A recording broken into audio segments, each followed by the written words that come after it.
Good morning sa inyo mga kakompresor. Welcome back sa aking YouTube channel. Ngayon, ang topic natin, pag-usapan natin bakit nga ba nagyayelo yung aircon natin. So before tayo proceed dyan sa topic natin, shout out muna tayo kay Rin Corpin San Antonio. Yan sa mga kaibigan ko dyan sa Mubaras. Bay, salamat sa pagpapanood sa inyo kay kina Roque, kay Cactus, kay Pipito, tsaka kay Ryan. My experience, may tatlong akong dahilan kung bakit siya nagyayelo yung aircon natin. So sa mga may alam pa sa akin, mas eksperyensyado pa, lalo na sa mga AC technician dyan na makapanood sa video ko, mag-comment na lang kayo sa comment section ko para dagdag kaalaman sa mga manunood natin. So tara, pag-usapan natin. So makikita niyo dito, may binubuksan akong isang unit na split type. Yan. Para mapaliwanag ko sa inyo kung bakit nga ba nagyayelo yung aircon natin. Kung makikita nyo dito na side, may dugtungan siya. Yan, dugtungan. Dugtungan yan. Sa kabilang side, wala. Yan, hindi nyo makikita kasi naka-plastic. Natakpad ang plastic. So, ito yung evaporator unit natin. Ito yung lumalamig. Tuloy yung lumalamig. Itong dalawang copper tube na to, ito, tsaka ito, papunta yan sa outdoor unit. So, bakit nga ba nagkakalik? Unang dahilan ko, sa vibration niya. Nagbabibrate siya habang umaandar, kaya siya nagkakalik. So, sa katagalan niya, ito kasing copper na to, sa katagalan niya, kasi nagmumuwis to, di ba? Para siyang kinakalawang. So, itong mga pipe na to, maninipis lang to. Maninipis lang to. Madali lang siyang mabutas. So, katagalan niya, sa ilang taon niyang gumagana, ginagamit natin, para siyang kinakalawang. Iba yung kalawang ng copper, parang kulay green. So, yun ang dahilan bakit siya nagkakalik. Siguro, mga 4 years to 5 years, ganyan, magkakalik na yan. Pero hindi naman sa panibago lang na bagong bilhin nyo, hindi naman magkakalik ng basta-basta. Siguro sa mga ilang taon, magkakaganyan yan. So, magkakalik siya, sigurado mabawasan yung, yung preyon.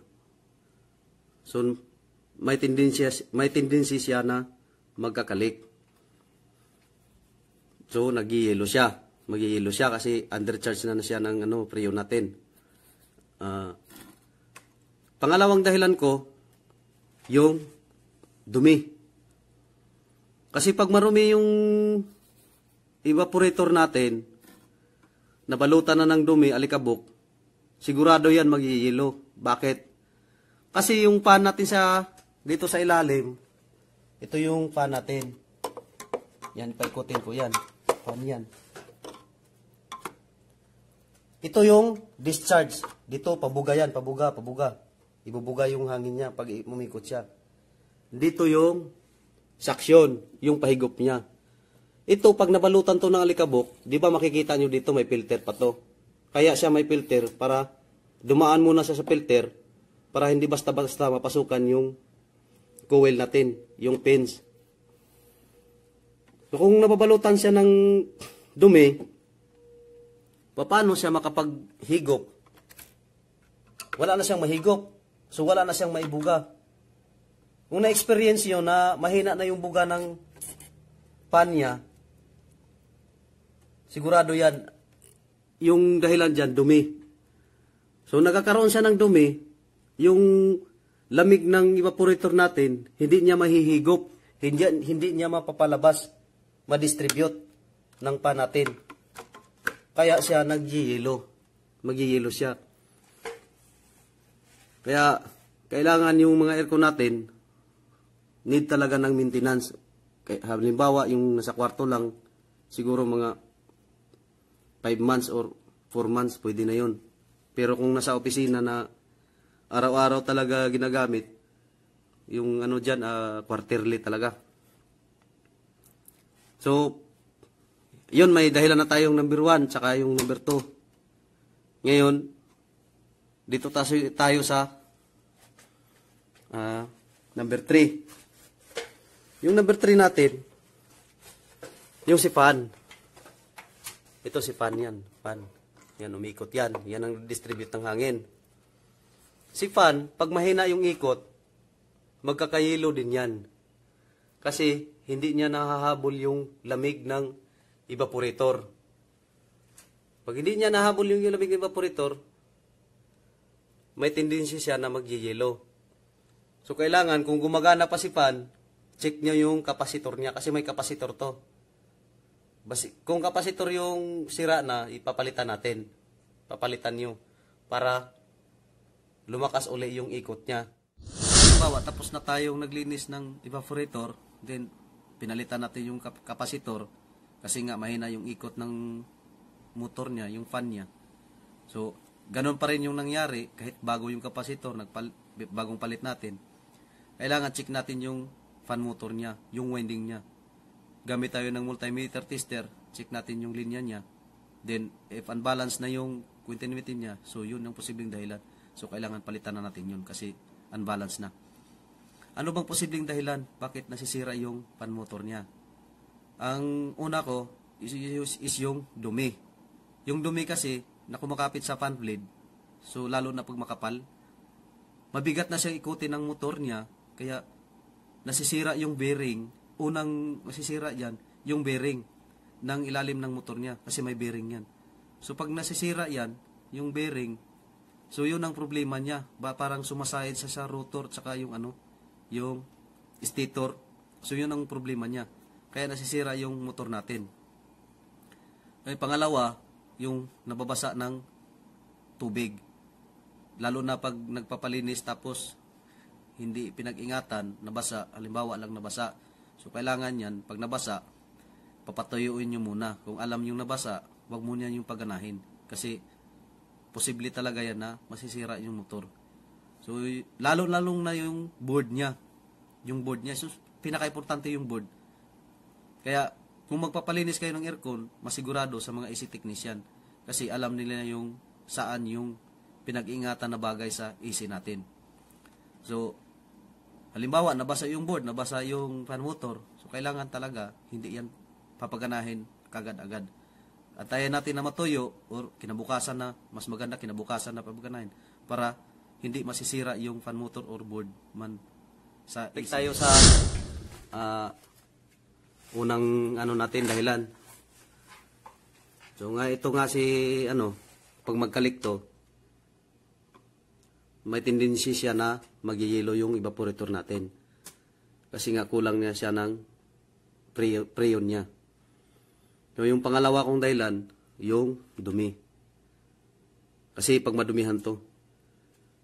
Halimbawa na lang kung yung ito, yung sa bahay nyo, may electric fan kayo. Takpan nyo yung ng damit yung electric fan nyo sa likod. Di ba walang maibubugan na hangin papunta sa harap. Kasi nga, wala siyang mahigop. Kasi natakpan siya. Ayun ang madaling dyan. Madaling example natin. Yung kasi nga, ito yung suction niya. Dito siya kumukuha ng lamig sa fan natin para ma-distribute papunta sa labas. Yan, binalik ko na yung cover. So sa mga dyan na wala pang pambayad sa magpapalinis ng mga technician, pwede i-maintain nyo lang tong filter na linis-linisan ninyo. Madali lang naman yan kung tanggalin, bubunutin lang yan. So mas maganda sa mga aircon technician kayo magpapalinis para maganda yung pagkalinis ng aircon nyo. Tapos, kung meron din kayong alam sa mga aircon ninyo, di kayo na lang maglinis para hindi na kayo magbayad. Yun lang. Tsaka, kasi to, pag malinisan, kailangan may kunting ingat. Kasi nga yung control niya dito, pag nabasa yan ng tubig, tapos binubuhay mo, may tendency siya na masisira yung board niya. Dyan sa ilalim nakalagay. Dito yung board niya. Kaya kailangan may pag-iingat dyan. Yung motor ng motor ng fan niya, baka may posible din siya na mabasa siya. Masusunog yung winding niya sa ilalim.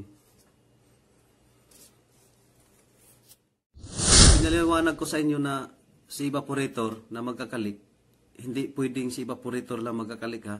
Si outdoor din. Mas ano pa nga si outdoor, mas matindi siya mag-leak. Mas kadalasan mag-leak si outdoor unit. Kasi andun yung compressor niya. Andun yung high pressure niya. Kaya laging nagli-leak si outdoor. Kaya lang ako dito nag-una sa evaporator nag-explain sa inyo. Kasi nga, yung topic natin ngayon, bakit siya nag-yellow? Nag-yellow yung aircon natin.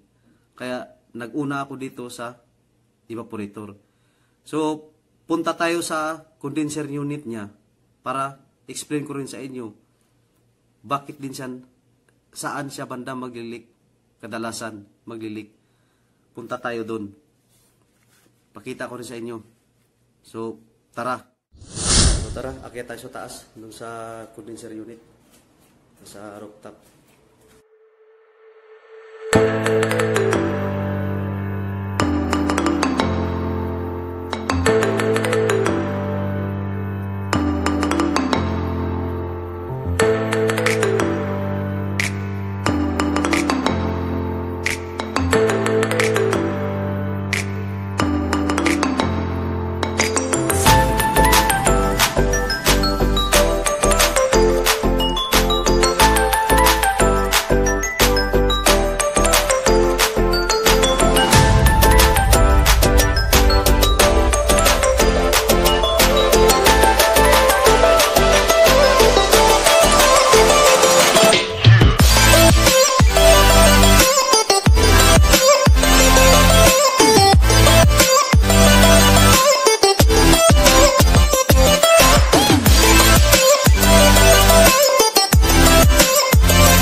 Ay, papaliwanag ko sa inyo dito. Kung makikita nyo, may pan siya. Itong pan na to, ito pabuga to yung, ano niya, pabuga yung hangin niya. Kasi ito, mainit to. Kasi discharge, condenser unit nga to. Itong coil nito, mainit yan. Kasi andito si compressor. Yung kapilyarin niya, andito sa likod. Hindi lang makikita niyo. Basta nasa likod yung kapilyarin niya. Yung maliliit na copper, parang malaki lang kunti dito sa wire na itong hinawakan ko. Nagbubumba si compressor. Iko-condense niya yung refrigerant dito muna. Pagpapasok siya sa kapilyari, paglabas ng kapilyari, yun, nako-condense na yung ano niya, yung refrigerant niya. So yung kinalalabasan niyan, lalamig na yung refrigerant niya papunta sa evaporator. So mas maganda kasi kung malinisan natin si condenser. Kasi pag malinis to, pag nabarahan dito ng alikabok, so ibig sabihin wala din siyang may bubuga papunta dito sa banda ko, sa harap ko. Wala siyang may bubuga. So ang tendency dyan, si compressor, tatakbo siya pag lumalamig na, tapos pag nag-iinit, nagtitrip, tapos tatakbo na naman. Ito si compressor, yung kakalabasan nito, sira talaga yan. Sira. Kaya kailangan alagaan talaga yung condenser. Kaya lagi itong lininisan. So yung posible niya magkakalik dito, ito yun din yung mga dugtungan niya. Yan, yung mga dugtungan din yan. Diyan siya magkakalik. Kadalasan talaga yan magkakalik si condenser. Mas bihira lang si evaporator magkakalik. Kasi andito nga si compressor. Andito yung malakas na puwersa ng pressure niya kasi andito si compressor. Kaya nagkakalik si condenser. Yan, mga dugtungan yan. Dito yan magkakalik. Kasi dito, walang dugtong yan. Yan, ano lang yan, kabaluktot lang yung copper niya. Tapos pabalik dito sa ano. Pabalik dito. Yan. So ngayon, paliwanag ko na sa inyo. So hanggang dito na lang. Salamat sa inyong pagpapanood. So hanggang sa uli. Sana hindi kayo nagsasawa sa mga vlog ko o may kukunan kayo ng mga idea. So thank you. Bye-bye.